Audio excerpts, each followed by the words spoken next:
Hello, I'm Bob Ross, and I'd like to welcome you. First of all, let me take just a moment to thank you for allowing me back into your homes. If this is your first time with us, let me extend a personal invitation. Couple phases here. I'm just going to go over some stuff I did quick so I don't miss, so you guys don't miss anything neat here. We're going to work on the top end real quick. I'm going to get like my injectors and the throttle cable, which is already sorted. We're going to go over that quick. And what I'm going to do with the fuel lines, I already have the stuff to do that. The next couple steps are, I'd like to cut the ends off the manifolds with my bandsaw, bolt those things on so that it's all ready for Mark and Dan to do their fab work. I'm just going to take care of as much as I can. One thing I just reminded myself, I got to buy water pump gaskets. I'm going to buy that right after I'm done filming this because one of them ripped apart and one of them was good. So, and surprisingly, I don't have any extras in my stock. So I'll get new water pump gaskets, probably be like $5, and toss those things on. So this is the stock throttle cable that came on the car. Luckily, no one ripped it out, and it is pretty much exactly the right length and throw. There's a little bit of slack. I had my buddy Joey over here. We put his log manifold in here for fun to see, because people ask all the time if his log for trucks will fit like a Mustang, because obviously this is fairly popular to do.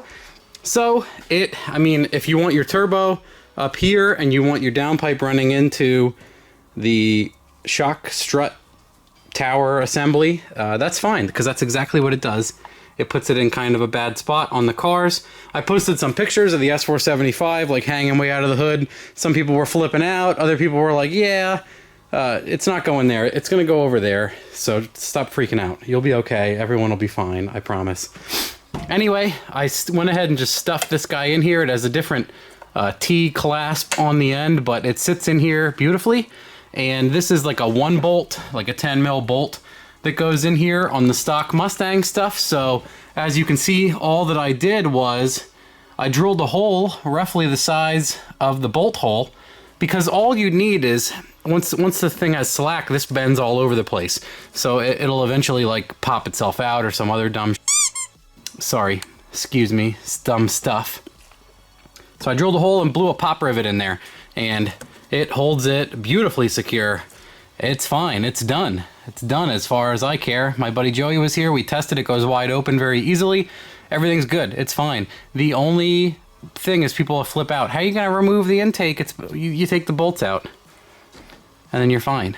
People always, first response is to lose their minds. Anyway, that is good. We're all done with that. I have the accessories on. I bought the Dirty Dingo idler relocator. I love that. These idlers, I'm going to see if I have any laying around. They are not great. We're going to see how they do. But, I mean, this one, it doesn't feel rough.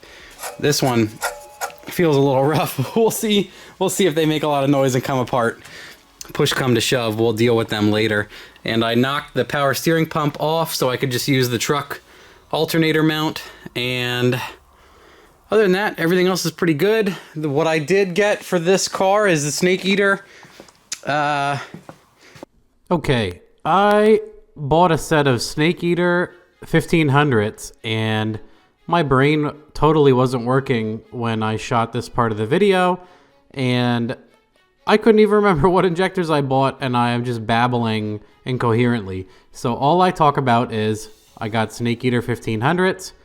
I like using them. It'll be awesome to test them in this application, and I'm going to install them next. Literally, that's all I had to say in the next 2 minutes. So it's all getting cut out. Enjoy.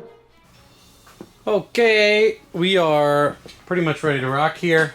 I was cleaning up the fuel and messing around, and I mean, literally the rails just go right back on, guys. There's not a whole lot to this other than, let me give you a peek.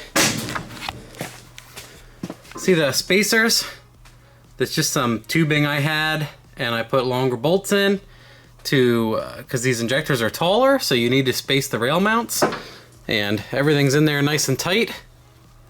The SCP-1500s are stacked in there nice, and the next things we're going to do is do the regulator, and for the inlet temp sensor, what I like to do is put it here where the EGR, not an EGR, EVAP solenoid used to go. And what I used to do was drill into this, and it would make people nuts because it would drop stuff into the intake and I didn't care.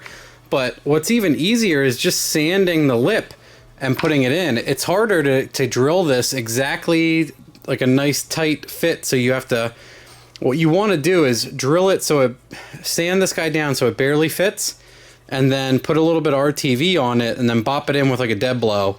And I'll show you how to do that right meow. Pretty close already. I just go till the, I wear the lips down. There's like 2 or 3 ridges on here. Once you get rid of those, you're pretty close.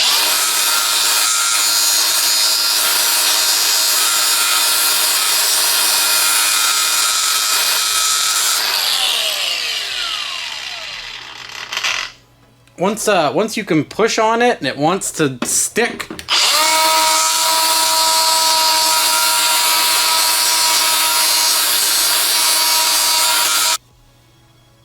pro tip, do not over tighten your RTV cap or you will break it.